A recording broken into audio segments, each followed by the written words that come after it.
First things first, I'm Sarah Kustak in for Jenna Wolfe. That's a Hall of Famer, Cris Carter. That's Nick Wright. How are we doing this morning? Good morning, Very good. everybody. Very good.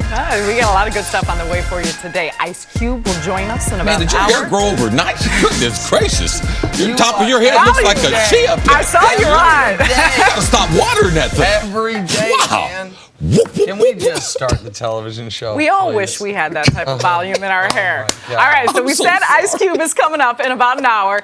The Rockets as well are trying to make a huge splash in free agency. Such Kevin a Durant bad has his list down to 3, but we start with Zion Williamson. Let's The go, NBA draft, Zion. of course, tonight. And shouldn't come as a huge shock. Zion expected to go #1 overall to the Pelicans after an incredible freshman campaign at Duke. Zion is the most hyped prospect since LeBron James, but all that hype, that doesn't get to him. I don't really see it as pressure. I'm doing what I love to do, and that's play basketball. And I don't try to live up to nobody's expectations. They can set them there, but I don't try to live up to them. I just be me. Try to be the best version of myself I can be. So, CC, you like what Zion has to say there, but what are the expectations for him? I mean, the expectations, anytime you get a rare talent like him, the expectations, they're typically always unrealistic. But what we've done is, in following sports long enough, the greatest players, they always live up to it or do beyond. I remember when I was a young kid, I went down to Cincinnati, Ohio to watch the All-American high school basketball game. And there was a guy in the game, his name was Moses Malone. Oh. And I was like, how's he going to play pro basketball? He's not a 7-footer. They were like, Moses 6'8", 6'9", grab every rebound, could score 25 to 30 points every night. I was like, wow. So then through the years, I just started trying to adjust my eye to special talented players. There is no one in the NBA like Zion. So what would my expectations be? Man, they're not going to be realistic, but this kid is very rare. At 6'7", 285, the way he can get off the floor, with the way we like exciting things, the high flyer, now with the lob, as easy as it is to get the lobs now, everyone on the court can throw a lob. I think he's going to be a special player. I think one day he's going to be an MVP candidate, but he's the combination of a lot of guys that I've seen. And I've been watching basketball so long, so I'd have to go back. It's easy to compare him to Charles Barkley, but he's a better athlete than Charles Barkley, and at this point in his career, probably can shoot better than Charles could. So we know on the defensive end, he's going to be an excellent player, but I'm just going to name a few players because he's the combination of Draymond Green, Ben Simmons, Julius Randle, and Blake Griffin. All those players. But I just believe he's going to be special on the defensive end. I think people are underestimating when he gets in the NBA, his ability to switch 1 through 5, which, Sarah, you know, right now in the NBA, if you can't do that, you're immediate liability. His second bounce, his second jump is maybe one of the best. David Thompson, Michael Jordan, one of the best second jumps I've ever seen. So I expect him to be special on the defensive end immediately. He's going to be special in transition. I believe he has the type of personality. He's just a young country boy. He's a sponge to information. But the last thing, and I believe this is very important, the Bible says a good name is better than silver and gold. How would you like to have his ability and be named Zion? There's sometimes in sports, guys have the right face or they have the right name, and it just kind of fits with, oh, they're supposed to be a star. Yeah, OBJ, when he calls me complaining all the time with his good-looking self, right? All the ability that he has. You look at Odell Beckham, and you're like, okay, well, you were going to be famous for something. You know what I mean? Zion Williamson. It's the name fits, the body fits, and the game fits. Listen, it is not hyperbole to say we've never seen a Zion before, which is why the comps are so hard. You went with a handful of contemporary players. Historically, people bring up Barkley with Sean Kemp's leaping, LeBron's body, not the ability to be those players instantaneously or necessarily ever, but you almost have to Frankenstein's monster this thing. You have to build the guy from traits of other people. What are my expectations? My expectations are he will win Rookie of the Year. My expectations are he will average close to 20 points his rookie season. And my expectations are he will have one offensive and one defensive highlight on average a game. One play where it's like, How did he get out to block that shot, and how did he catch that alley-oop? And this is where, even though right around the time of the lottery, people were talking about, is Zion disappointed? Does he not want to be there? Could he go back to Duke?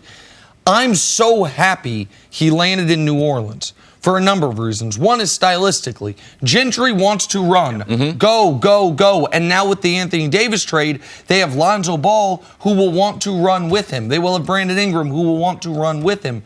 But the other reason I'm happy he's in New Orleans and that he's not going to be a part of a trade, he's not going to end up in New York City where they were going to try to be competing for a playoff spot or a championship this year pre-Kevin Durant injury, is he does have obvious holes in his game. And if he were, I don't want him to have to deal with what a player as developed and as great as Giannis dealt with in the playoffs this year, which was everyone saying, oh, this is how you guard him. Yeah, they make this you is look how bad. you stop him. Yes. Ben Simmons would probably be much less criticized if he'd been playing on the Phoenix Suns. Yes. Because we And would we have didn't seen see him them in two the postseasons. playoffs Yeah, where great point. teams try to break down what he can't do. You look at his shot chart from Duke, the guy just simply refuses, understandably, to take mid-range shots. It is everything within 5 feet of the rim and three-pointers because he hasn't developed it yet, and that's fine. That will come along. But if you can get 6 to 8 points on dunks or putbacks, 6 to 8 points in transition, now you only need to make a couple in the half-court plays all game to get to your 18 to 20 points. I think he can have a similar season that Blake Griffin had his first year his second year out of college, his first year playing. And that's my expectation for a guy that, to me, is a generational athlete, and we'll see if that turns into a generational basketball player at this level. I'm glad you brought up New Orleans and the fit and see. I'm curious what you think about the fact that, when a team has a number one overall pick, sometimes the roster that they're going to, the personnel they have is not always one that fortifies their game. What do you see, and we'll see what moves David Griffin makes as we continue on throughout the course of this offseason, but playing with guys like Lonzo Ball, if Drew Holiday is there, how he plays Brandon Ingram, just the group that is around him, the youth of the group, and how he can grow with that. I think it's a very good mix. I think he's very, very fortunate. A lot of times we've seen some of our best players, they get into a situation where, from a front office standpoint, both of you mentioned one person, David Griffin, I believe is very important because right now you could see with the Anthony Davis trade, he's trying to develop this roster, and Zion's not going to be asked to do things that he can't do. So I feel very comfortable the people that are controlling his career. You talked about Gentry as a coach. Man, we saw the night of the lottery. He was excited. He knew what he won. He didn't win the first pick. No, he won the chance to coach Zion Williamson. So the style of play. So I think that they're not going to put too much pressure on him. They're going to put him in a winning situation. So those things, I believe, help make the best players when they're surrounded and they don't have to do things they can't do early. The supporting cast that they have there, I believe, is critical. And we as basketball fans are all so fortunate that New Orleans went out and hired David Griffin because we have guys can be can't miss-ish, but we don't get to see their full breadth of potential because their teams can't get out of their own way. I would argue that's what happened with Anthony Davis. Everyone knew how good he was, but the team tried to microwave the process, tried to immediately contend because he was so good instantly, and that deprived us of the ability to see Anthony Davis on the big playoff stage repeatedly. David Griffin is not going to make that mistake. He knows what I know, which is the number one goal, every decision you make for the New Orleans Pelicans over the next 3 to 5 years has to relate to Zion Williamson in some way. How does this affect Zion? Is this good for Zion? Does this help him reach his full potential? Because if he reaches his full potential, he is a league MVP at one point in time. He is one of those guys that can be one of the 7 difference makers in the league. And it's now up to Zion, of course, and the people surrounding him, the grown-ups in the room, to put him in the best situation for that to actually come to place. I believe that's what will happen in New Orleans. It's going to be a really special night tonight for these young men. All right, coming up are the Rockets about to make a huge splash in free agency. Let's talk about the Rockets. Yesterday, we discussed at length the reported friction between their 2 stars, James Harden and Chris Paul. Well, how about adding another intense star to the mix? According to reports, Houston will aggressively pursue Jimmy Butler in free agency. Nick, would Jimmy Butler make the Rockets title contenders? All right, so I mentioned yesterday, much to the chagrin of many of people on the internet, that I consider myself a bit of an amateur capologist. But even anyone can look at the Rockets cap sheet and say, okay, the only way they can add Jimmy Butler is by subtracting either Chris Paul or Eric Gordon and someone else. They do not have the space to just sign Jimmy Butler. So people need to understand. So Jimmy Butler's not going back to Houston for a hometown discount. No. He's from the state of Texas. It's from Tomball, Texas, which is right north of Houston, about 45 minutes north of Houston. No, I mean, the only way you do this is if you are losing players on your roster, significant players on your roster. I don't think Jimmy Butler, and I know the Rockets last year tried to add him in a trade. Remember, they offered Eric Gordon reportedly 4 first-round picks to try to continue to just go for it. And I talked with Daryl Morey at length yesterday about a number of things. This didn't come up. That's probably my mistake. But at some point, my pal Daryl, I would think, recognizes while you do want to add as many, as he would put it, Team USA guys as possible, personalities do matter. And this would be another combustible, bullheaded, my way personality guy in a locker room that I don't know needs that right now. And so I don't know that he makes you good enough, given what you would have to subtract, given the potential added friction in the locker room. If I could swap him out for Chris Paul 1-for-1 at this point, would I do it? Yes, of course. Do I think that would make the Rockets better? I do. And I think they're already championship contenders as is. But I don't think that is going to be available. I think Chris Paul and Harden are going to be on the roster no matter what. And so then you add another guy, you lose kind of a steadying force in Eric Gordon. You potentially have to lose Clint Capella, or at least you lose some bench pieces. I don't think PJ Tucker is touchable. I do think he's somewhat untouchable because of the value he has for them. I just don't see how this works. I don't see how this fits. It's not the move I would anticipate Houston's going to try to make. And to me, Eric Gordon has made himself into a glue guy.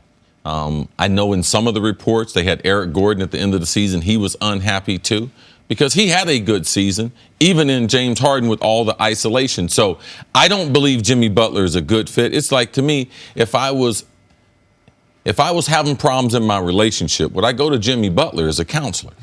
Don't think so. But I think Jimmy Butler's opportunity is greater for a title in Philadelphia.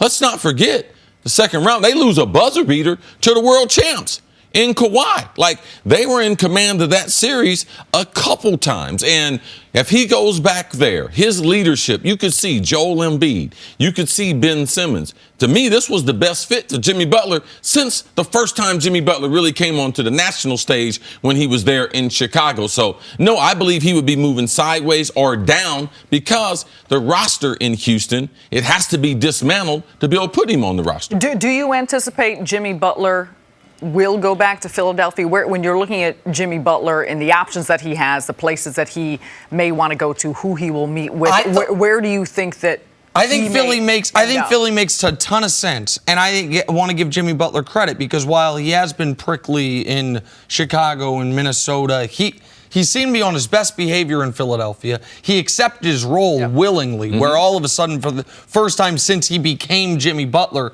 he had a much lessened offensive role, but he accepted his role of, I'm going to be leader defense through 3 quarters, try to take over in the 4th, and I thought he was really good in the playoffs.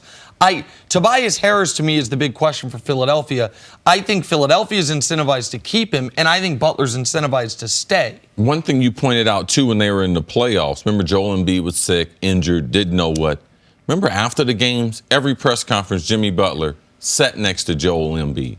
And when you have that type of influence on the great player compared to going into the combustible situation that they have in Houston, why would Jimmy Butler do that? I know he might want to go back to Texas and be able to play basketball there. And yes, they do have championship aspirations. But in Philadelphia, where he is now, this point in his career, like even in Philadelphia, man, he can take several nights off, several quarters off with Joel Embiid. Ben Simmons is only going to get better. So I think staying where he is a better fit for a championship aspirations than moving to Houston. And I don't think the Rockets are going to make major overhauls to their roster. They have all 5 starters under contract. One of the things I got very clearly, whether people can disagree with it, but from Daryl Morey and my long conversation with him yesterday is he does not think they are far away. He doesn't. He thinks that 2 years ago they were right there, and last year these are not his words. These will be mine. But would last year be viewed differently if the exact same thing happened in that happened this year against Golden State, but just happened a round later? Remember, the final day of the season is you needed 2 near buzzer beaters and a 17-point comeback for the Rockets to end up on the same side of the bracket as Golden State. If they're the 3 seed and they lose to Golden State in the conference finals, and now we see that Golden State is not going to be the same version of themselves, are people as pessimistic about the Rockets, seemingly about their hopes this season, as they are right now? I think they get more criticism because it's more realistic. You're 1 round further. And Kevin Durant got hurt in that series. Yes. And what you saw from them, not only this year, but last year, games 5, 6, and 7. This year, games 5, 6, it's still the same thing. So, yes, Golden State, the NBA's coming back to the Golden State. They're coming back to the rest of the NBA. But really, how close is Houston when you got AD and LeBron that you're going to have to deal with? Is the Butler component a defensive thing, too? Let's say Jimmy Butler isn't the guy that goes there, but the small moves that Houston may need to make, do you think they need to be defensive-minded in the personnel that they bring in? The Rockets made a couple moves last year that were the wrong moves. They brought in Carmelo Anthony. That was the wrong move. Daryl sat here and said that. They also brought in Iman Shumpert. That did not work out. You bring in Iman Shumpert because obviously he does some of the things Jimmy Butler does, just not nearly as well. It is the same type of player. So yes, I think they were smart not to overpay to keep Trevor Ariza, but that type of player is, of course, exactly what they need, what they were missing. And this year, they will have their exception. They'll have their starters back. And unlike last year, since they avoided the tax last year, they will go into the tax this year. They will. I can guarantee you that. I'm very confident that the Rockets are going to have, unless they make some massive trade like this, all their starters back, their coach back, and they're going to be a tax team that tries to add because they believe, rightly or wrongly, their championship window is very open right now. Time for stories to start your morning. The NBA draft tonight, and as we know, Zion Williamson expected to go #1 overall to the Pelicans after an incredible freshman campaign at Duke. Zion is the most hyped prospect since LeBron James. So, CC, will he live up to the hype? I believe that he will. I believe the supporting cast that he had, the trade in Anthony Davis, gave him some legitimate NBA players. Drew Holiday is a great two-way guard, also a great leader on and off the court there in New Orleans. But the coach and the general manager, that right there that will make sure that he reaches his full potential. I do believe it, Nick. I believe it as well. And speaking of the coach and GM, keep an eye on, just maybe, if they are still shopping that #4 pick, I wonder if David Griffin, for a team that needs spacing and shooting now, might call up his old team, the Cleveland Cavaliers, and see if they'd be interested in getting off Kevin Love. He can be a stretch 5, space the court. Yeah, I was trying to do the LeVar Ball thing. I was wishing Zion went to New York, but I knew he was going to end up in New Orleans because I knew him and Lonzo was going to be together on the fast break. I knew it. See, I'm playing chess. They playing chess. Exactly right. That fast break's going to be dope. Yeah. With reports that Memphis will draft John Morant #2 tonight, the Grizzlies have shipped point guard Mike Conley to Utah in exchange for Kyle Korver, Jay Crowder, Grayson Allen in the #23 pick tonight, plus a future first-rounder. So, Nick, are the Jazz now a title contender after acquiring Conley? No, not yet. I can't put them there yet. To me, they are a contender for the Western Conference Finals. That is the level I will put them at. To me, this catches them up potentially with a team such as Denver, a team that I also look as a true title contender right now. But they needed an upgrade at the Ricky Rubio spot to help out Donovan Mitchell, who was a good volume scorer but not as efficient. And so I like this move for them, and for Memphis, it clears the way for Ja. And I believe he's better on the defensive end as you lead everyone into the one-man blocking machine in Rudy Gobert in the paint. Donovan Mitchell gets a lot of help. I don't see them as a title contender, but next year, could they be Portland, where they made it to the Western Conference Finals? Yes, they got a lot better. I believe the fans in Utah are really going to enjoy Mike Conley, former Buckeye. And by the way, I would guess Kyle Korver is not going to play for Memphis this year, more likely to play for the Lakers. Yeah, him, J.R. Smith, the old crew. Everyone but Richard Jefferson. He can't come back. I saw him this offseason, man. He ain't doing nothing but eating and drinking. That's the truth. Staying in the NBA, Bucks forward Chris Middleton will officially be a free agent after declining his $13 million option. Middleton is expected to demand a max contract. Nick, do you think he ends up, though, back with the Bucks? I think he should. I think he will. The Bucks won 60 games. They were up 2-0 on the eventual champs. I think they could have, if they would have made the NBA Finals, beaten the Golden State Warriors. You got to run that back. You're not going to be able to bring back everyone, but Chris Middleton, Malcolm Brogdon, one unrestricted, one restricted. I think you've got to bring both those guys back. I understand it gets expensive. Now you're talking about paying the tax because you've got Giannis making so much money. You deal with that, though, with the ability to compete for a championship immediately. If they bring everyone back, to me, they are the clear-cut favorites out east if Kawhi leaves Toronto. Yeah, especially. And that's what happened to Middleton. What happened to him in the playoff? Kawhi. Yeah. What happened to him in the playoff? Kawhi. But he did. He had his best season, especially during the regular season, all-star this year. And what's best for his career is right next to Giannis. I wouldn't want to play another basketball game without Giannis being on my side. They have something special there in Milwaukee. They got just close enough. Man, don't give it. Don't go somewhere else and try to rebuild that. But Brogdon's important and Middleton's important as far as them. They are the favorite in the East. Finally, let's talk about the Celtics, who are in a state of flux after a disappointing season and an early playoff exit.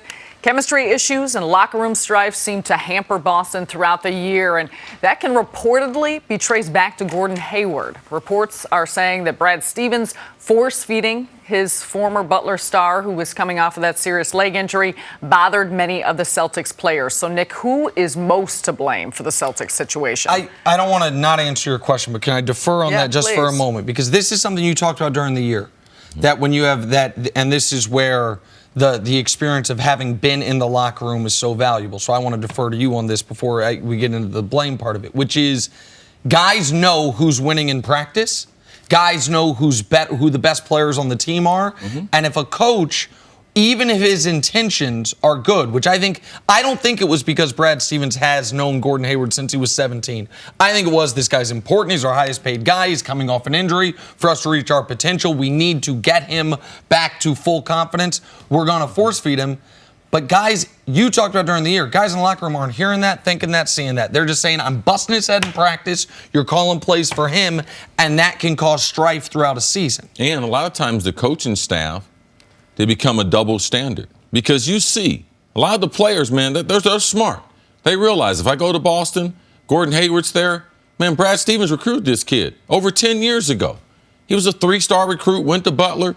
Every game he started, Brad Stevens was the head coach there, 69 games. Man, they got a lot of intel and everything. Gordon could have went a lot of different places. Man, Cleveland. Yeah. He was signed up to go to Cleveland free agency before, and then LeBron came in and took the spot for him. Yep. Right. So now he ends up with the guy who recruited him. And if I'm in that locker room, you start hearing things like, oh, man, he's getting a special treatment. Oh, man.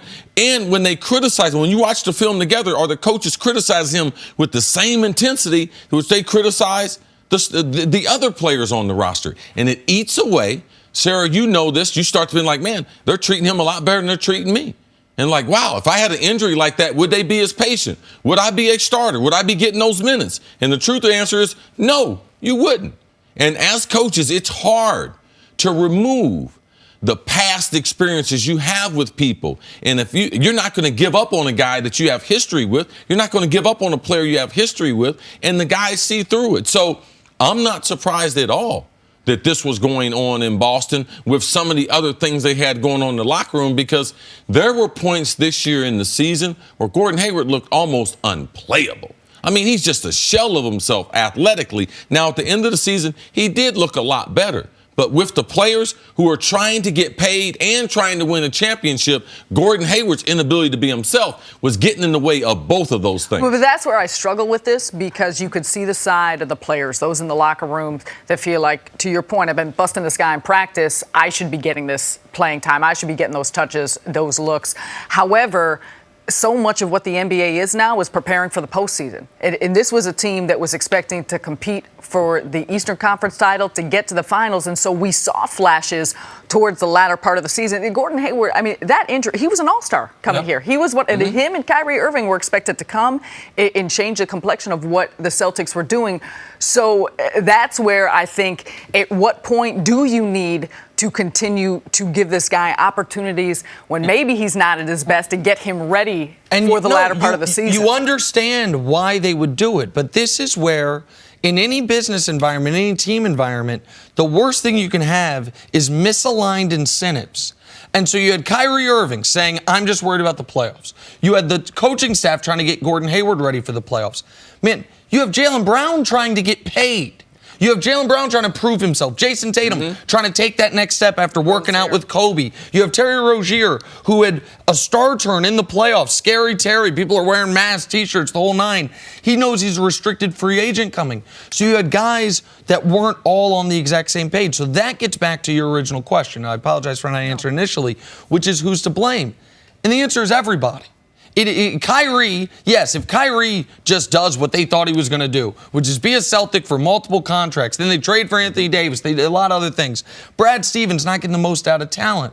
But also the front office, Danny Ainge and company, for not seeing, just like I thought it was indefensible that the Warriors would say, we never saw an Achilles coming.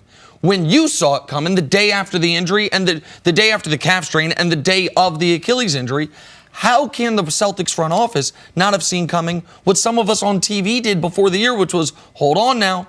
It's not as simple as we add 2 all-stars and we get that production. There's the human element. There's only so many minutes in a game and so many touches, so many shots. Why did they not see this potential landmine and avoid it? And a lot of times we see injuries. We think all injuries are the same. And no compound fracture, no dislocation, no ACL being torn, no Achilles. None of these things are the same. But as we view sports and stuff, we just think so.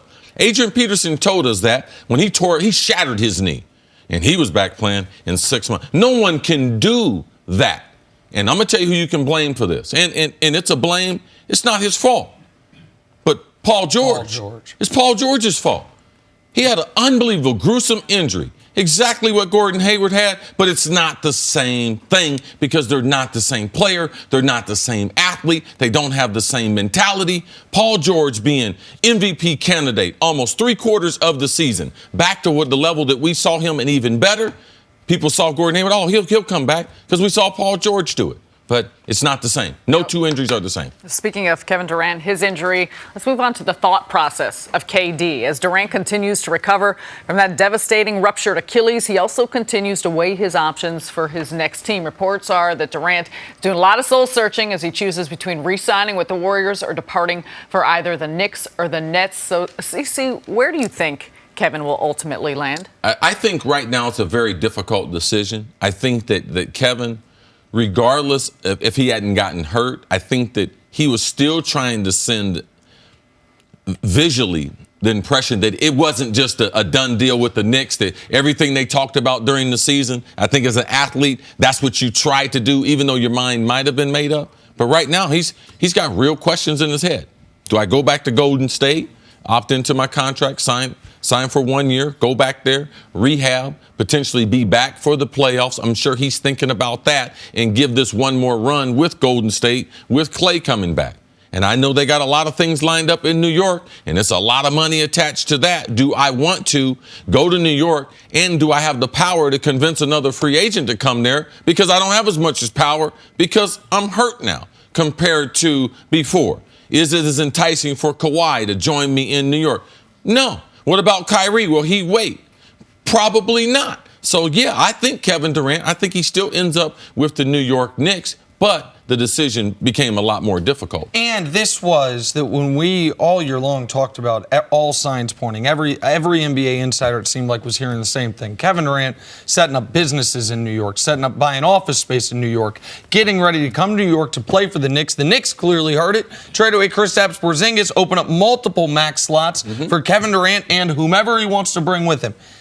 And then the biggest outlier instance possible happened, not only an injury, but the most devastating injury a basketball player can suffer, short of a spinal cord or something truly that we never see in the sport. And so now everything's up in the air. Now, does someone say, man, the bird in the hand of 5 years and the money does the money difference, which we didn't think would play a big difference, factor in? The seeing your team, seeing the Warriors, because of your injury, I'm sure he believes, fail to win a championship. Does that give him the validation that so many of us thought he was searching for by leaving and going to New York? Well, I'm validated now. They lost the year before I got there. They lost the year I was hurt. They went 8-1 in the finals the 2 years I was there. But the other X factor to this is what has not yet been reported, and maybe KD knows, maybe he doesn't, which is what exactly was going on with that medical staff and what exactly was going on with people whispering in Sam Amick and Tim Kawakami's ear that Kevin Durant should be back already. Were those people that matter on the team, or were they nobodies? Because if they're people that matter, then if Kevin Durant does want to come back, he can't be working with those people anymore. He can't be listening to those coaches or those teammates, whatever it is.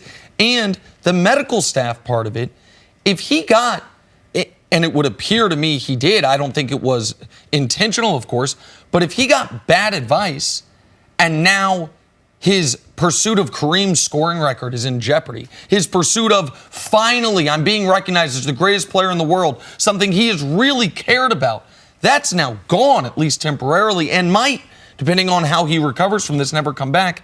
How does that weigh on him as far as pushing him away from Golden State? To me, those are very real questions. If I had to bet money, in fact, you can right now, the Knicks are about plus 160, so they're slight underdogs, I would say he ends up with the New York Knicks.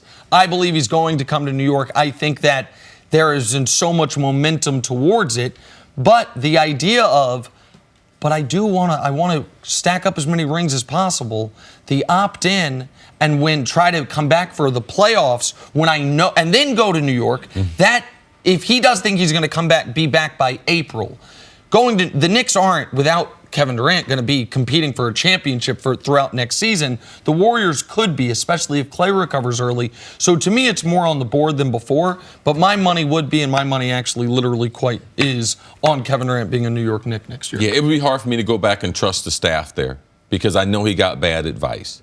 There's no way that I'm sitting here on television saying I'm worried about him blowing out his Achilles, and they never brought it up. Steve Kerr said it's not a possibility. All he can do is so I'm concerned about that. I do believe he ends up being a Knick. I do believe that they had too much momentum, and I believe that his legacy in basketball is coming to New York, building his businesses, brands on and off the court, and trying to attract another star here in New York City.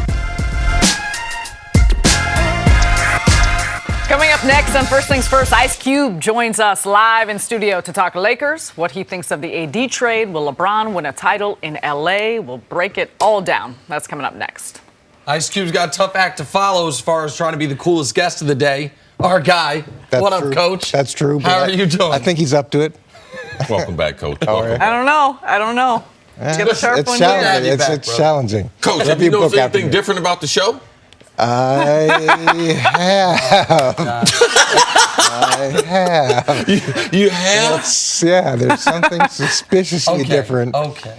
What? Nothing. Let's talk about one of your favorite players, Cameron Great. Newton. Go on, Sarah. You guys Speaking are of bad Cam friends. Newton, well, he's a former MVP and three-time Pro Bowler. Cam is coming off a disappointing 7-9 season and off-season shoulder surgery. He's back on the field with a new throwing motion and taking baby steps to get back to the player he was. Head coach Ron Rivera says his timing with his wide receivers is a work in progress. So, Coach, are you expecting a bounce-back year for Cam? Yeah, and look, I was going to talk about this in the context of Nick's hair because it's kind of the same thing. Nick had the one style for all those years, and now he's going to something different. And each day we come out, and it's a little bit, we don't know what to expect. I'm sure you don't know what to expect. And it's very similar with Cam Newton. Cam's trying to change a throwing motion that he's had for years and years, and there's muscle memory involved. So unlike hair, he's got to train it every day as opposed to just find your style. And that, to me, is hard, because when you start getting into the pressure situations and you start having to perform at a high level, you just want to shave it all off. Yeah, you at some point, back to what at you some know, point, what when you you feel comfortable when you with. hear enough, Exactly. and you're under enough stress, you're gonna eventually want to shave it all off. So for Cam, to not further this analogy, but how do you prevent that? Because Cam has been, I know he's, go ahead, see, I'm sorry. No, keep going. I know he's obviously suffered the injury, and I know he's much maligned, but he also won an MVP and a Heisman Trophy and a national championship and played in a Super Bowl with his old throwing motion. That's not to say you shouldn't change it, but how do you, as a coach, convince the athlete, no, this way it's going to be worth it. It's going to, like a golfer reworking his swing,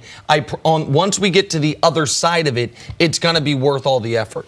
Well, when you look at Cam's season last year, his completion percentage was almost 10 points higher than his career completion percentage. His sacks was at one of the all-time lows. His numbers overall were very, very good, probably second best to the year that they went to the Super Bowl. And they started 6-2. So there's a lot of evidence that says if he does what Norv Turner is asking him to do, he'll be able to perform at a high level. The offense will be able to perform at a high level. And in terms of changing his throwing motion, now it's about longevity. He's also gone vegan. He's doing different things now. Yes. Similar to what we see from the Tom Brady's and the older quarterbacks, he's starting to look at it from a longer-term perspective. And this is part of Cam wanting to play deep into the future. He's going to have to adjust if he wants that to be a possibility. Coach makes some very good points. The hair analogy is one. The golf swing is also another very good one. What golfers do is their instructor lets them know, because right now I had a bad shoulder injury. I hadn't played much golf for the last 2 years. So now I'm in the process the last month of re-putting together my golf swing. So I'm about being on the right course. So it's not about where did the shot go. Did I do the right things? So when he starts missing wide receivers, the coaches aren't going to be critical. Oh, I missed this guy, because every receiver has a different rhythm. It's like a song. So you have to try to catch every rhythm of it. But what's more important, that guy's rhythm are my fundamentals. And right now, Cam's fundamentals are more important. We'll catch up to the receivers later on. In the MVP season, Cam's quarterbacking was tremendous, but it was about a lot of big plays. Last year, before the injury, we saw him start trying to be more of a complete quarterback, dinking and dunking, taking things that the defense was giving him. So you have to have faith. Just like your hairstyle, it's going to go somewhere. I'm not there yet, and I'm not going to abort because I don't like it where it is. I know I'm going to be in a better place finally, and that's what golfers are able to do. I want to get my swing on the right plane, and then I want to try to get that muscle memory so when I'm under pressure, when you have a guy like Mangini comes into the studio, I don't worry that I know it's going to be better later, but I have to stick with the process. You talk about the big picture and the ways in which he's changed his diet or looking at longevity. Coming off this shoulder surgery as well, does he need to take a different approach in taking contact or some of the ways on the field that could help him extend his career or be more careful with that shoulder? Well, to some degree, he has done that. And you look at his sack numbers, percentage-wise, it was, I believe, the lowest sack percentage that he's had in his career. Less than 6%. So he's taking those steps. And part of this process is learning how to get to the answers without your feet. And it's a really difficult thing to do for guys who've been so talented, who've been able to answer that question for so long. But then as Mother Nature creeps in, as those hits start creeping in, you've got to have the second pitch. You absolutely have to if you want to hang around. And Cus D'Amato, the famous boxing trainer, used to train the jab, and he said, look, you've got to do it so much that they can't mess it up even if you want to. And that's part of what Cam has to do with muscle memory. He's got to do this so much that he can't mess it up even if he wants to, because he's got to retrain all those years of throwing in one style. And the coaching staff have to be patient as you go through these mini camps and OTAs and everything, and they have a number of different wide receivers. You got to be patient with Cam, that he has the type of confidence that when you leave training camp, that he understands it's more important for me to stay on this regiment that I'm on. And you mentioned it, Coach. He's been doing these things over the last couple years. He got hurt last year, not because of bad fundamentals, but because of a hit. But Cam was ready to be that next quarterback. He doesn't want to be like Michael Vick. Not to talk bad about Michael Vick, but he wants to be known as a passing quarterback. He doesn't want to be known as a Randall Cunningham who didn't get this until later in his career. So he's on the right track, Nick. So 2 quick points. One is what your guys are both describing is something I try to ascribe to in my daily life and I struggle with, which is process over results. Do I have the right process? Don't be results oriented. Don't ask yourself, well, did it work out? Ask yourself, did I make the right decisions en route to trying to achieve my outcome? And trust your results. Trust that you do that enough, the results will be there. But the other point, when you say not to disparage Michael Vick, but that's not the player he's trying to be, you and I, a year and a half ago, maybe 2 years ago, got into I don't want to say an argument, but a back and forth on Cam, where I said, I kind of just said flippantly, listen, he's not a Hall of Famer, but that doesn't, and you cut me off. You said, you don't think Cam Newton thinks he's going to be a Hall of Famer? You don't think Cam Newton's expectations of himself are, I am going to be, I was the #1 pick, I won a Heisman Trophy, I won an MVP, that I'm going to be one of the all-time greats, and it kind of made me rethink how I've been thinking about Cam and what his trajectory should be. And if you're right about where his mindset is, and this is a guy you've known since he was 17, then this is a necessary process. This is the necessary next step in becoming not just one of the greatest athletes to ever play the position, who when he's on is as good as anyone in football, but a guy who when he's off is still good. Because that's what's killed Cam. It's that his bad games are awful games because of the lack of consistency. That's what I would imagine he's trying to cut out, in addition to saving the shoulder a bit with the different throwing motion. But you make a great point talking about process and how difficult that is, and the level of maturity and self-awareness it takes to stick with something like process over results. And one thing that Cam has struggled with is those emotional ups and downs. And when he goes through a game or two where the new motion isn't giving him what he wants right away, is he going to be able to stay with it? And Chris's point is great too. The coaches have to be consistent with him. They can't say, okay, Cam, be Cam. You know, that it's got to be a consistent message and effort by everybody involved. Back here on First Things First, and Ice Cube joins us now. Thanks so much for hanging out with us. How you doing? Oh, Come on, give it to me. Oh, these hands, give you it to me, catch man. footballs, baby. The Lakers is back. Oh, yeah. You got a little bounce in your step. You know I do. You're glowing. Okay, yeah, You're where's glowing. all the jokes, man. Jokes at, you know. Yeah, it's great. You know, you gotta trust the organization. You know, it's the Bus family. They put it together. All right. Yeah, There's been a lot to talk about when it comes to the Lakers. And, of course, they've stolen all the headlines by acquiring Anthony Davis from the Pelicans to pair with LeBron. L.A., now the favorite to win the NBA championship at 3-1. So, Q, what was your reaction when the Anthony Davis trade went down? You know, it's how I reacted when we got LeBron. It's disbelief. It's like, you know, you actually numb for a day and a half, kind of like, really? You know, it's like you got rejuvenated, you know, it's kind of like you got resurrected. And so it's a great feeling, you know, to be a Laker fan. It's always good, you know, even the down times, you know, if you really go back, I'm always thinking about, we'll be back, you know, just wait, here we come. It always bounce back in L.A. Now, you being part of the Laker family, like I've been talking to you for at least 30 years about stuff like this. And there wasn't at least a little moment, man, you was worried about Jenny Buss and the Ramby family, your boy Magic, he up and quit on them, like just like with nothing. You weren't a little worried? Come on now. Worried.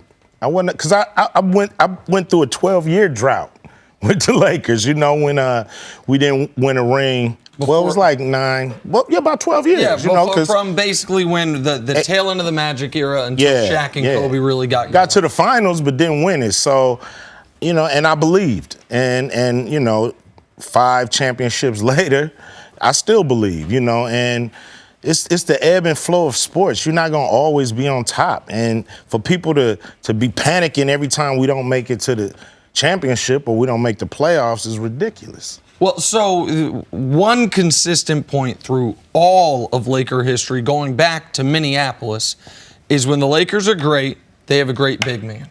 Even the last 2 championships, people have somehow lately underrated how good Pau Gasol was and how important he was. But Pau, Shaq, previous to him, Kareem, obviously, previous to him, Wilt, previous to him, Mike. And so it's not just that you have the best player in the world, LeBron, and another superstar with him, but it's a superstar big man, which for you, who's been a Laker fan your whole life, that's how this thing goes, right? A great wing to go with a great big. Yeah, I mean, it's a new NBA now. You know, that was the formula for as long as the league was alive. But I think, you know, with Golden State, what they did, they just cracked that a little bit. So, you know, I wasn't like, oh, we necessarily have to have that big man or we're not going to do it.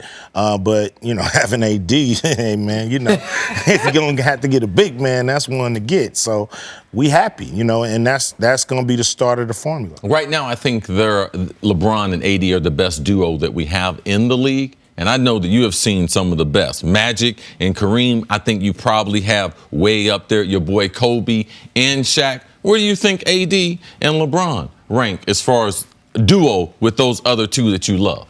I mean, right now they Lakers. I mean, you know, they got to win the chip for me to even consider them as a dynamic duo for the Lakers. Do you think they're the best team in the West? Do you believe that whether it's we next got to season see or what else in the next happens. few? You know, I don't think they're the best team in the West yet. You know, we got to see what happens around these 2 superstars. Yeah. Now, Nick and I, we've been going back and forth as, do you want them to clear the cap space to get a max player, or would you much rather them they get the $32 million free, divvy it up 5 or 6 different ways and get some role players, some 3-and-D players? Divvy it up. I think we need to divvy it up. You don't need a big 3 no more. You know, I mean, you need the big 3, but you don't need a big 3 in the NBA no more. I think Kawhi proved that. In some ways, Kobe proved that. You know, so you know, I think you don't necessarily need a big 3. Do you have any feelings on the coaching search and the coach they landed on, Frank Vogel? You know, when it comes to coaching, it's really who LeBron gets along with, and you know he's the guy that's pretty much the coach on the floor. So if he can work with Frank, then cool. You know, if not, it's probably going to be a little rocky. But they're all professionals. You know, the Lakers. If he does well, they'll love him. LA. You know, if they struggle, it'll be a different story. You've seen so many big men be loved in LA, and if they love players, not so much LeBron, but with AD, do you think there's pressure to live up to Kareem and, yes. and to Yeah, it is. Sorry to cut you off, but it is pressure. You got to live up to it. Don't come if you don't want the pressure. Those rafters they're hanging up there. They're always looking down at you. So you want to be up there, and now's the time to start thinking about how you get up there. I know Lakers fans didn't expect the type of pressure they would expect from Clippers fans, but you're a huge basketball fan. You watched the NBA. You watched every round. What did you witness when you saw Kawhi Leonard? And potentially right now, it looks like the Clippers are the front runners to be able to get Kawhi. First about Kawhi, what you saw, and potentially him being in Los Angeles. I mean, he's incredible. Kawhi is the player you want. A guy that just come out there and do damage and win rings. And, so it'll be lovely to have him at home. But if he don't put on a Laker jersey, he wasting his time. Well, hold on. So if Kawhi goes to the Clippers, right now he's the reigning Finals MVP. And I don't think the Lakers will, but let's say the Lakers stumble and Kawhi does with the Clippers what he did in Toronto. There's now a multi-part kind of hypothetical. And that Kawhi delivers a championship to the Clippers. Can LA shift allegiances city-wise a little bit, become a Clippers town? No. Why not? It would never happen. Why not? Because, L.A. is a ride-or-die town. We got loyalty in L.A. So Lakers been there from day one. Lakers been, fulfilling our wildest dreams from day one, chip after chip after chip. Okay. So one championship, one blip on the radar ain't going to do it. it ain't gonna do it. Sorry, Clippers. Okay, good. fans. I got a question for you because this is to you, your whole household, your son. Your son been terrorizing my dude. Yeah, we love Kobe. Yo, okay, you can't say nothing bad about Magic Johnson, Kobe Bryant, or the Bus family. Hey, man, don't they be done getting brought aggressive. chips. Okay, listen. What? So, when will the Kobe fans give LeBron, and you said now Kobe got 5. I don't think it's going to ever happen. If LeBron brings a chip to L.A., he ain't going to never get the type of respect. Y'all ain't going to never come over to the LeBron side. He has to bring a ring and we'll be all right. I mean, I'm already on the LeBron side because he's wearing a Laker jersey. I never thought that would happen. So I'm extremely happy that he's a Laker, but he has to win a ring. Okay, what about your Hold on. What about your son? My son loves LeBron, but he's still got to win a ring to even be considered, doing what he's supposed to do in Los Angeles. That's just how it is. Not for LeBron, it's for everybody that come and put on a Laker uniform. Right. You win a chip, we love you. You don't, we like you. But so an interesting thing, though, happened. When LeBron got there, they made those murals. And they kept getting defaced. AD gets traded for, they made a mural. That thing's still standing. Nobody defaced it. Why do you think that is? It's because of that Kobe LeBron thing, right? Like, so it's a different curb. I mean, one jerk in LA can't be the barometer of this. You know what I mean? It's like, come on, man. It's like one person that defaces anybody is, a you-know-what. So we can't really measure that. That's nothing you can measure. We love LeBron. We love AD. They Lakers. We're going to ride with them. But there is pressure to win a chip. Real quick, how much are you enjoying what's going on with the Lakers' historic rival? I was going to say, that's where I was getting at. The Celtics, with what's going on with them. I'm not tripping on the Celtics. I'm not sad that, they have issues. Boston win a lot. I mean, in football and baseball and everything. So, they'll be all right, but it's our time to shine. Big 3 opens this weekend. Yes, You've sir. done a tremendous job. Thank you. Tell us what's new. There's a couple new things about the Big 3 we're excited about besides a couple new locations you guys are going to be visiting this year. Yeah, we play two games a week. 2 weeks. So we play Saturday and Sunday. We're in Detroit and Indiana. It's going to be great. We prime time in Detroit. Indiana is 1 o'clock. So, I know y'all go to church out there, but church going to be there next Sunday. Big 3 won't. You know what I mean? Come on. But Call God. Yeah. But we're excited. We got 12 teams now instead of 8. We play 3 games a night, and man, we got great new talent jumping into the game. It's just building, man. It's building. Are there any new faces we should look out for? I saw, is Lisa Leslie? She's a coach, yeah. Lisa Leslie, new coach. Nate Archibald's a coach, Reggie Theus. But, as far as players, there's Jason Terry. He's balling out. We got Gilbert Arenas. We got Lamar Odom. It's just star-studded. Joe Johnson. Josh Smith. Those are the new faces. Plus, people like Amari. Yeah, Amari, Jason Richardson, Nate Robinson, plus those guys. So, we still, building the league. We still need support from, the sports media. We need that support because this is an American sport, 3-on-3 basketball, American-grown sport, and, we just need support. Well, one other question, I hate to. I still believe Carmelo Anthony has some NBA time left. I know Carmelo believes it. But if that doesn't come around for him, you guys would welcome him, Melo, with open arms. Man, not just him, Tony Parker, you know what I mean? Whenever... Dirk? Bring Dirk if you want to play, you know what I mean? We want all the guys that still want to ball.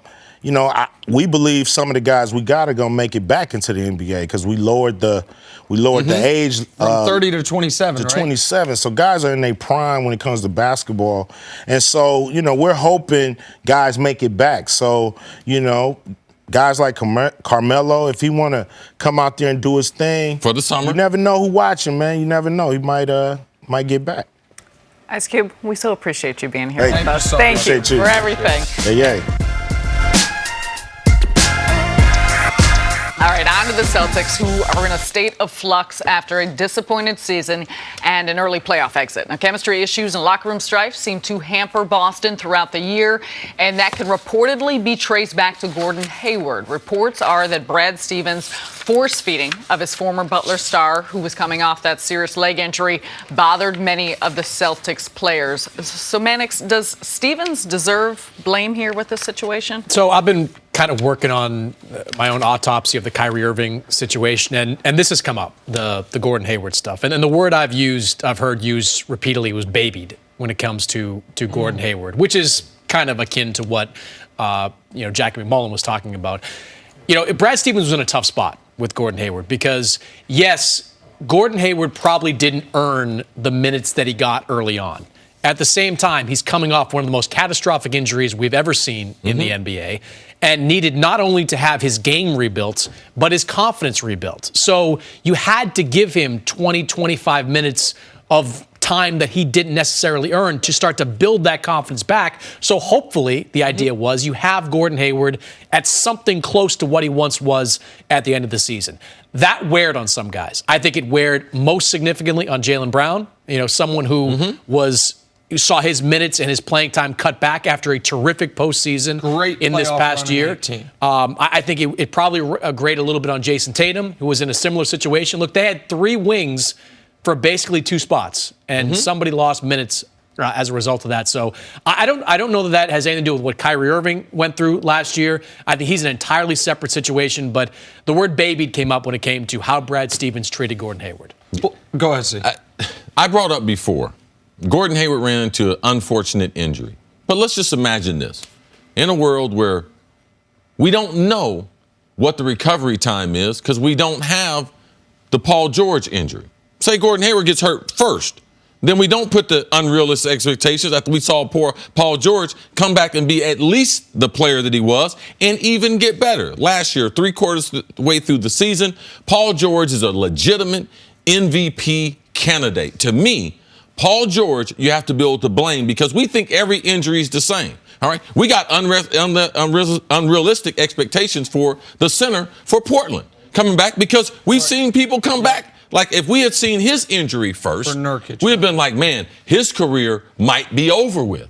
And when you start that way compared to, this is the same injury as Paul George. Well, apples, he's an all-star, but they're not. No 2 athletes are the same, and no 2 injuries are the same. So I just believe that we set an unrealistic expectation for Gordon Hayward because he deserved those 25 minutes. When you get cleared from the doctor, then you get cleared from the therapist, and you get cleared from the trainer, it's time for basketball activity. It was time for him to get on the court. And Mannix, correct me if I'm wrong, but there was some thought, not this past season, but the season before, the season Gordon got hurt, that maybe he could come back for the playoffs. Remember, that was discussed. Crazy. And then there was an infection or something they had to do. Something set him back, right? There was. And I remember seeing Gordon in I think it was February or March, and his injured ankle was still purple, which told me that he was never coming back. But that was talked about. And by the way, that came from, I would hear from people within the organization that wondered if they made a deep playoff run, could he come back? And so you're thinking he could come back at the end of 18. So then, of course, to your point, C, you're thinking by 19, he's not going to be the exact all-star he was before, but he's going to be a quality player, and they just kept running him out there. And I know you made the point that by the end of the year, his efficiency numbers went up, and he was better as the year went on, but he was not anywhere close to the player that he had been in the playoffs. It was a tough run for everyone, especially in those last 4 games against Milwaukee. But the other thing that happened this week, I read I guess you haven't written the full Kyrie Irving autopsy yet, but you wrote, I know I read something you wrote about the Celtics at the end of the season. And you had basically in your piece talked about, okay, so Kyrie's almost assuredly leaving. Here's what the team's going to look like moving forward. It seemed like assumed, like the whole world did, that Al Horford was going to be a part of this team. And I'm not criticizing you. I thought the same thing. When he opted out, so he opts out, going to take 3 years, $65 million, something like that, get a little more cap space, get more guaranteed money. This seemed to take the whole league by surprise, that Al Horford has 4 years, $100 million waiting for him somewhere. What do the Celtics do now to fill that void? Because that's the guy that you have said, Sarah Kustok has said, people close to him have said, was the most important player, the steadiest player, the most underrated player on the team. What do they do now with him walking out that door? I wish I had a good answer for it, because that's a piece, an indispensable piece that they can't lose if they want to hope to maintain at least some regular season success. Now, there isn't any, I don't know that I completely rule out Al Horford coming back. There isn't any friction here between Al Horford and the team. Al Horford is just looking at the landscape and seeing like a facsimile of the summer of 2016, where there's all these teams out there with a boatload of cap space. 9 teams in the NBA with at least $19 million in cap space this summer. And Al Horford's looking at that and seeing, well, once the dust settles on the first tier free agents, there are going to be teams out there. Maybe it's Brooklyn, maybe it's the Clippers that are looking around saying, I need a player. I'll overpay Al Horford. At 33 years old, this is probably the last contract of Al Horford's career. So he wants the money.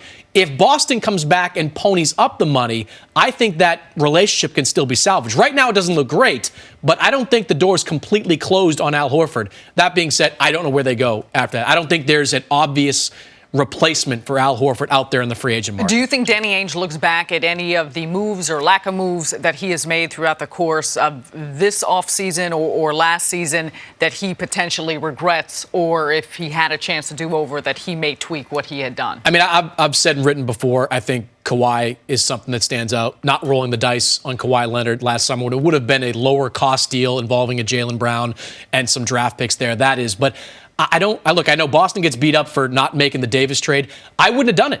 I wouldn't have traded Jason Tatum to get Anthony Davis with everything we know about Davis and everything we know right now about where Kyrie Irving's going to go. Well, just real quick on that, just follow up. But it is fair to say, I feel like as long as I've known you, yes, you have talked about that Boston is preparing for Anthony Davis. From 3 years ago, that they are preparing for Anthony Davis, and a guy that I think you know pretty well, I know a little bit, Bill Simmons used this analogy, I think it's a good one. Kyrie was the Jenga piece that came out, and it all fell apart. They had been preparing for it, but it was all hinging on Kyrie staying, and then they think they could convince Davis to stay. So it's not just Horford leaving and Kyrie leaving. It's their best laid plans of the assets that surrounded Anthony Davis that now you don't even make a real offer for Anthony Davis, and the Celtics are stuck in no man's land. Right. I agree with all that, but everything kind of came apart at the seams, and I don't think the reaction should have been, let's go get Anthony Davis anyway. Even though they have been pining over this guy for the better part of 2 years, I think they did the right thing in standing pat and, I guess, living to fight another day. Stars shine bright as the best in the majors celebrate the Midsummer Classic. The MLB All-Star Game, July 9th, only on Fox. We'll be there. Time for stories to start your morning. The NBA draft is tonight, and you may have heard Zion Williamson expected to go #1 overall to the Pelicans. After an incredible freshman campaign at Duke, Zion is the most hyped prospect since LeBron James. So, CC, will Zion live up to the hype? I do believe most expectations, too, are unrealistic, but I believe he'll live up to them based on the organization, David Griffith being there as the general manager, with the trade of Anthony Davis, the complementary players, that he's going to be able to work on his game, grow his game, and they're not going to ask him to do things that are not in his sweet spot early in his career. I believe he can be an all-star on a regular basis, just as a defensive player. He's got special jumping traits off the floor, and he should get out in transition and be tremendous immediately in the NBA, Nick. I agree on all counts. And listen, Zion has all the things you can't teach. You can't teach athleticism. You can't teach verticality. You can't teach his natural build to be able to carry that weight. So if he's going to work on the things you can teach, which by all accounts, he's a really good young man and he's a really hard worker, that's the recipe for greatness. That's why, to me, he is a consensus, no doubt, obvious #1 pick, and he will be the And a name like Zion don't hurt the package. No. To the Rockets. Yesterday, we discussed at length the reported friction between their two stars, James Harden and Chris Paul. Well, how about adding another intense star to the mix? According to reports, Houston will aggressively pursue Jimmy Butler in free agency. So, CC, would Jimmy Butler make the Rockets title contenders? Oh, man, Jimmy Butler's like medicine to the soul. Yes. Well, depending on who is the person. Whose soul it is? I believe that he's better off staying in Philadelphia. the chemistry. I went to a number of Philadelphia games, talked to Jimmy Butler, him and Joel Embiid, him and Ben Simmons. Ben Simmons still evolving as a player. I don't believe the best fit there is in Houston, even though he's from right outside of Houston. Look, I understand that the Rockets have been interested in Jimmy Butler for quite some time. Daryl Morey last year offered 4 first-round picks, and seemingly you would imagine. And Daryl Eric gets Gordon, consumed with certain players, like he. Right, absolutely, but in order to make this work, you would have to. I don't think Philly's going to trade Jimmy for, and he could opt in. You could trade him something like that, similar to how they got Chris Paul. I know you say they need a point guard in Philadelphia. I don't think they're going to take on Chris Paul's contract, and so you're going to have to lose Eric Gordon and then someone else. I believe the Rockets should run it back with a better bench. I think Jimmy Butler. I think there is an element of. He's a good player, but you already allegedly have locker room issues between Harden and Paul. You're going to add another combustible personality in Jimmy Butler. That, to me, would be too risky, and the price would be too big. I think he should stay in Philly as well. Let's finish with the Lakers, who are favorites to win the 2020 NBA title. But while Vegas might think LeBron, AD and company will get it done, rival executives are a bit more weary. According to reports, many of them have their doubts that the Lakers will be able to build a title team after giving up Brandon Ingram, Lonzo Ball, and a ton of draft picks. So, Nick, what is the biggest factor that will determine the Lakers' success? Well, I think what the rival execs are worried about might be the biggest factor. If the reason that I would expect the Lakers to do everything to be able to get a max player is because that's the easy option.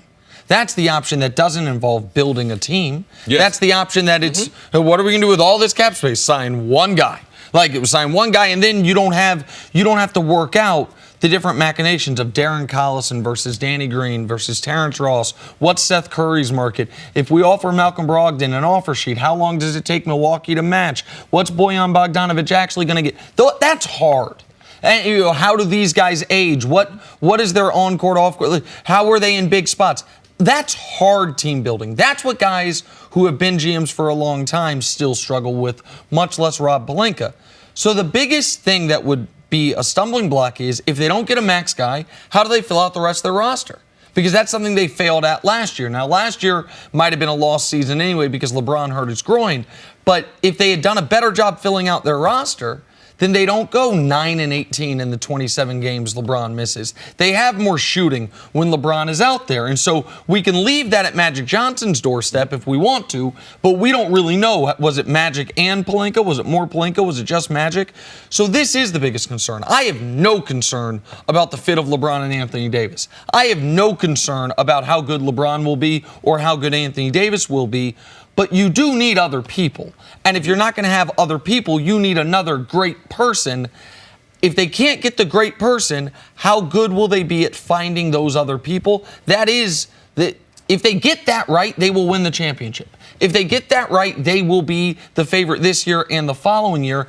Getting that right is hard work, though.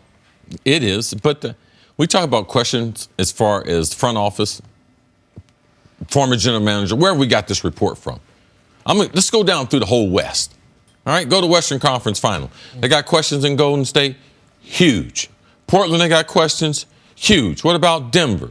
They're young, up and coming, but are they ready for prime time? Yep. San Antonio, come on, stop playing. Utah, they just got Conley. They still don't have enough in the West. The Clippers, we don't know what Kawhi's going to do. So every Houston, executive we've talked about Houston, question marks, yes, absolutely. Do they want to be together? So there's question marks everywhere.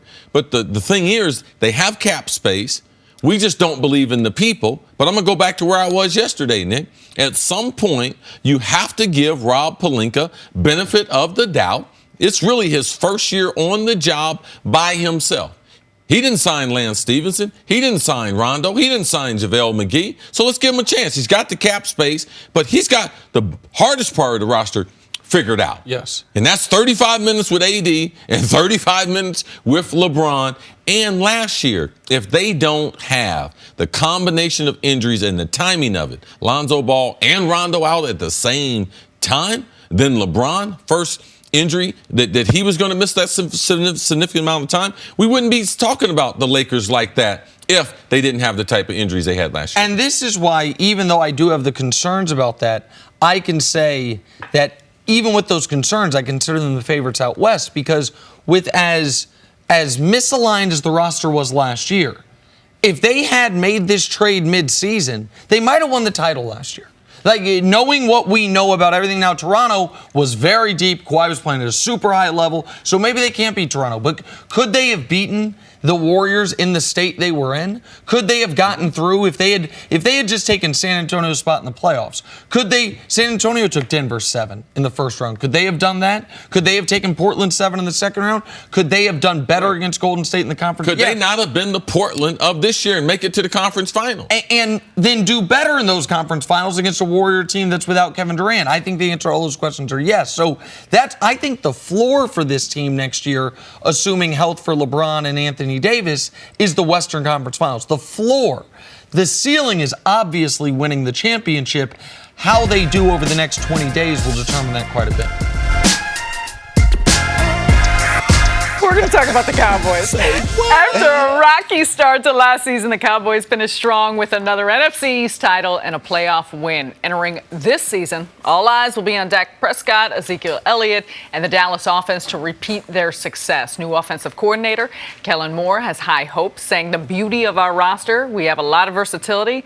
Coach, can Dallas repeat their offensive success from last year? Well, I'm trying to figure out where exactly the offensive success was. I mean, that's the first thing. They were so successful, they fired the offensive coordinator. Like, I don't understand that part of it. And now they bring in Kellen Moore, and Kellen Moore has only worked under Scott Linehan. He was a player under Scott Linehan in Detroit. He was a player under Scott Linehan in Dallas. He coached with Scott Linehan. So where's the difference? Where's the change philosophically? What areas is Kellen Moore going to improve that Scott couldn't improve? And I'm surprised they didn't go with a guy like Sanjay Lal. I probably would have promoted Sanjay Lal, the wide receiver coach, who did an excellent job all last season. And since he's been there, he's got a ton of experience. But they've gone this route, I guess, to freshen things up. I don't know what the thought process is and why there's this belief that things are going to change dramatically because of Kellen Moore. Well, so you can speak obviously to the coaching side of it better than I can, but what the Cowboys need to do if they want to duplicate their success or improve on it is one specific area, and I've been harping on it all offseason, which is they were the worst inside the 10, inside the 5 team in the league. As far as once you got not just the red zone, but some teams call it the gold zone, like right in the scoring zone. First and goal, least efficient team in the league. And for a team that has, even if last year it was slightly underachieving, a good offensive line and a great running back and a powerful quarterback, it has to be play calling, right? That would make a team stall out once you get that close? Or is it they didn't have someone like you that they could just reliably throw the ball up to? Why would a team be this level of successful everywhere on the field until you get inside the 5 or inside the 10? And they were 31st and 32nd in those two situations, according to Warren Sharp, before Amari Cooper got there and after Amari Cooper got there. That's what hurt their offense from taking the next step. How do they fix that, and why do you think that was the case? Well, hey, look, those stats are things that they're going to look at all offseason, but they got Amari Cooper, and they went from like a middle-of-the-pack third down, close to the end of the pack third down team to number 1 in the NFL on third down. Yep. And so they made this huge jump in another critical area, and I'm not saying that takes away from the lack of success they had in the red zone. And oftentimes there's different reasons for why that is the case. And you'll go through and you'll study other teams and look at the things that they did well, the things that they did poorly. Should they be able to be a lot more effective with a running game like they have? Yeah, you would think that they could actually run it in on a consistent basis. And sometimes that's a commitment component from the offensive coordinator. Now, what's to say that Kellen Moore is going to change that dramatically? I'm just trying to understand why they made the change and what they're hoping to get from the change. I think you made a great point as far as when they went internal. To me, when you name Kellen Moore and you allow John Kitna to come from coaching high school football to take over the quarterback. To me, that's a Jerry Jones type move. Jerry has always said very flattering things about Kellen Moore. Thought he was going to be an outstanding coach when he was a backup, because God knows he was never going to be an NFL quarterback. So the jury will be out on Kellen Moore, what style he's going to play. But if Dallas is going to make the next jump offensively, it's going to be because their wide receiving core, and I believe one of the best wide receiving coaches in Sanjay Lau, who is there. And the reason why Amari Cooper should be a lot better in a full year number 2 with Dallas. I believe they got better in the slot in Randall Cobb, which adds more speed, more versatility. He's more of a threat than Cole Beasley was. And Michael Gallup on the outside, a guy that has blazing speed, made a number of big plays. He will be better as their flanker receiver. My biggest problem, and it's not a problem with the player, is Jason Witten. You can only play Jason Witten so much, because my philosophy of Dallas is we're getting ready to get faster. And there is nothing in life that's fast about Jason Witten besides as fast as he went up to his hair. His hair grew like Knicks. But if you're going to add speed to the offense, Jason Witten is not going to be a part of it. So they have to have a number of packages where they can utilize him. I do believe that he can be utilized on third down. I do utilize he can be utilized in the red zone, especially in that 10-yard area, because you don't have to go, you don't have to run far, and he has great hands, and he can catch 50-50 balls, back shoulder phase, and he can have a matchup against a linebacker that I believe can be advantageous for the Cowboys in that gold zone. Right. That's the toughest part to be able to score the football. And the other thing that he brings is he's an accomplished blocker, and he's going to give you an edge presence as a blocker in the red zone or whenever he plays. And Jason Witten, I love the fact that he's back, and he's such a reliable, consistent guy, or has been. But let's talk about Jason Garrett. He's been there. He's an offensive-minded coach. He's been part of this red zone issue. He's been part of this transition. You know, I just keep going back to, why did they make the move? What are they hoping to achieve from the move? And where is everybody else's accountability in these decisions? We bring up the play calling, and see, you mentioned the receiving core. Are there ways to be more creative in how you're using Ezekiel Elliott? Is there a factor in that in terms of the offense and ways in which you can be more dynamic? Yeah, there's all kinds of different ways. It's shifting and motioning in multiple personnel groups, but some of that is a function of how much guys can learn, how well they can do multiple things at a high level. And I don't know what, you're always limited by your hardest learner. So I don't know what offensively what that looks like. But there are a lot of things that you can do that are creative. Is that what Kellen's going to bring to the table? Is that what John Kitten is going to bring to the table? And, you know, why do we assume it's going to be different? Ezekiel has got to be utilized better coming out of the backfield as a receiver, so he can be able to grow his game and they continue to grow their game. But if Dak Prescott, we have not mentioned his name, if he does not improve as a passer, this is all just conversation. He's got to be a top 15 passer in the NFL with that new contract. How is he going to be dealing with that?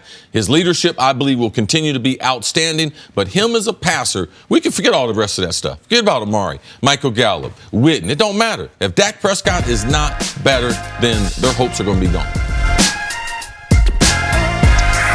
Well, all right, back here with Chris Mannix, and let's talk about Kevin Durant. As KD continues to recover from a devastating ruptured Achilles, he also continues to weigh his options for next season. Reports are that Durant is doing a lot of soul searching as he chooses between re-signing with the Warriors or departing for either the Knicks or the Nets. So, Mannix, where do you think Kevin Durant will land? Well, I don't know what he's thinking right now, but I'm not surprised that soul searching is the word being tossed around. I mean, I would if I'm in his situation. I'm sure in his mind over the last couple of months, he had a pretty good idea of where he wanted to go and where he wanted to play next season. But now, coming off this injury, you have to all of a sudden sort of shake up the calculus a little bit and say, does a 5-year deal, if presented to me from Golden State, matter more? I mean, Kevin Durant, 30 years old. The next time he steps on the floor is probably going to be 32 years old.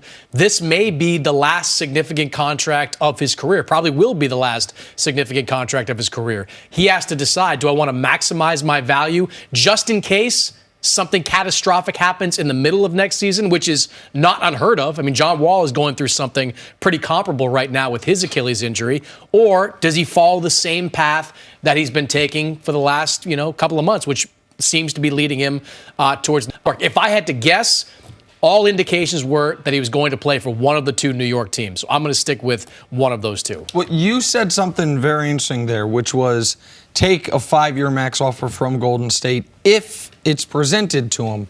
And that's something we haven't touched on yet today, which is the possibility that Golden State does not offer him a 5-year full supermax or a 5-year supermax contract. For Golden State, Bobby Marks has laid this out. It's about $1.6 billion over the next 5 years for Steph, Clay, KD, all of them getting the max. Do you think there's a possibility Golden State blanches at the idea and does not offer him that 5-year supermax? No, just because it would be a complete 180 from everything that Joe Lacob has said over the last 6 months. I mean, Lacob has consistently told reporters that have asked him that he intends to aggressively pursue Kevin Durant. We all know the financial situation in Golden State. They are moving into a brand new privately funded arena that they're going to print money at over the next couple of decades while they're there. It would be surprising if they didn't make that type of offer to Kevin Durant. And Joe Lacob, I'm glad you brought up his name, because for me, he's part of the problem. You remember during the finals, I think in game number 2, didn't he make a promise? The conference finals, he said it, yep. Didn't he say, I guarantee you will see Kevin Durant in the NBA finals? Yeah. Really? Now, if I'm sitting in my hotel room, if I'm doing rehab, regardless of where that rehab is, if my owner says that and takes the liberties to tell people what I'm getting ready to do with my body, either I'm really close to playing or they made a horrific mistake.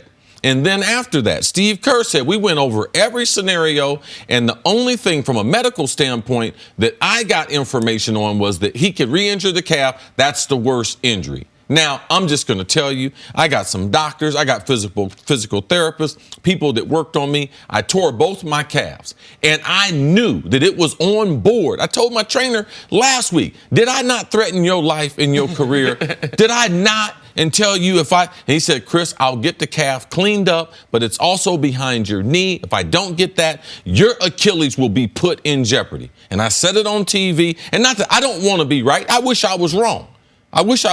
But I was right. He went out there and he hurt his Achilles. I'm not going back to Golden State. Based on the information they gave me, I believe he'll have a full recovery. I believe that even the Knicks would wait for him for another year if he decides to opt in, stay there in rehab, which I wouldn't, because I got the information from them. So if I'm Kevin Durant, my plans are almost exactly the same. He doesn't have the power to be able to potentially lure Kawhi coming to New York or some other free agent, because that free agent's got to be patient with Durant like the organization does. Yeah, listen, my money literally is on him going to the Knicks. Like right now, they all of a sudden they went from favorites to, you get him about 1.5 to 1. Will he be a Knick next year? I think that's a smart bet. But I would have thought it was a sure thing before the playoffs started. As close to a sure thing as you can get. I do think this raises a lot of questions. What is more important to him? The validation that I think a lot of us feel he was would be searching for by going to the Knicks. Did he get it by them losing without him after winning with him? But the other factor is what Chris is talking about. We know Joe Lacob put unnecessary pressure on him to play by saying that. We know that. But we don't know who were the people within the organization whispering in Sam Amick and Tim Kawakami's ear that Draymond would be back. What's taking him so long? Mm-hmm. If KD has an idea of who they are, and if it's people that don't actually matter, then okay.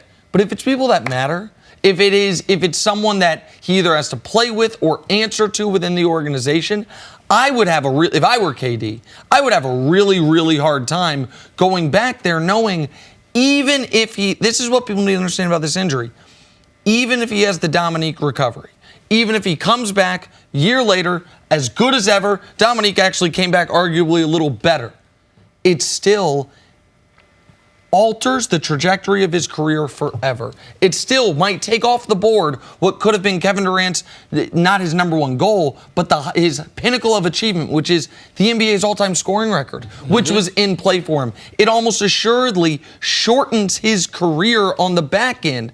All of these things happen even if he has a full and great recovery. And if I feel like I was guilted into playing and that's what happened here, I don't want to go see those people again. Well, this is certainly a variable because medical staffs and medical decisions matter. I'm sure in all sports, and for sure I know in the NBA. I mean, if it happens to be that Kawhi would go back to Toronto, part of that would probably be because of the Raptors' medical staff and what they've been able to do with him all season long. And their agreement with Kawhi and his set of doctors that they would proceed, both giving advice. Correct. But and for years, how many times do we hear about the Phoenix Suns and what their medical staff was able to do? David Griffin, one of his first hires out of New Orleans was to pull the Suns trainer and the guy in charge of the Aaron Nelson and bring him to New Orleans with them. On the flip side of it, the Portland Trailblazers struggled for years with the perception that they mishandled the Greg Oden situation and how that thing played out. So, how Kevin Durant feels about how he was treated medically, I think is going to be a variable in all this. Does it factor in, you said you believe it's one of the New York teams. Brooklyn's team doctor, Dr. Martin O'Malley, was the one who did his surgery. Yep. Obviously, he's been tied, Kevin Durant. And operated on him when he did his foot. Earlier in his career. One of the best, if not the best. Yeah, so a comfort level there. Kyrie Irving has been a factor in these two being tied together. Where do you think the push-pull is of recruitment by one another, or how that factors into an ultimate decision whether or not one of those players may choose to go to a team either solo or wanting to go together? I mean, the dynamic between Kyrie and Kevin Durant right now is fascinating. Like, what kind of conversations are they having? Is it as simple as Kyrie wants to play in Brooklyn and wants Kevin to go there, Kevin wants to play in New York, and Kyrie wants to go there? I mean, how that plays out over the next couple of weeks, I'm not so sure. I think that Kevin's preferred destination, to your point, Nick, is New York with the Knicks. I think Kyrie's preferred destination is Brooklyn with the Nets. But if these guys wind up kind of splitting the baby here and going to separate locations, neither team really wins. I mean, the Knicks wind up without Durant for a year and struggle next season. And the Nets, do they really want Kyrie and that's it on that group? I'm not so sure that's the best thing either. Thank you for listening to the First Things First podcast. Remember, leave us a review and tell us what you think. Subscribe to the podcast on Apple Podcasts and catch us on FS1 Monday through Friday, 6:30 a.m. Eastern. For Cris Carter and Nick Wright, I'm Jenna Wolfe. So long, everybody.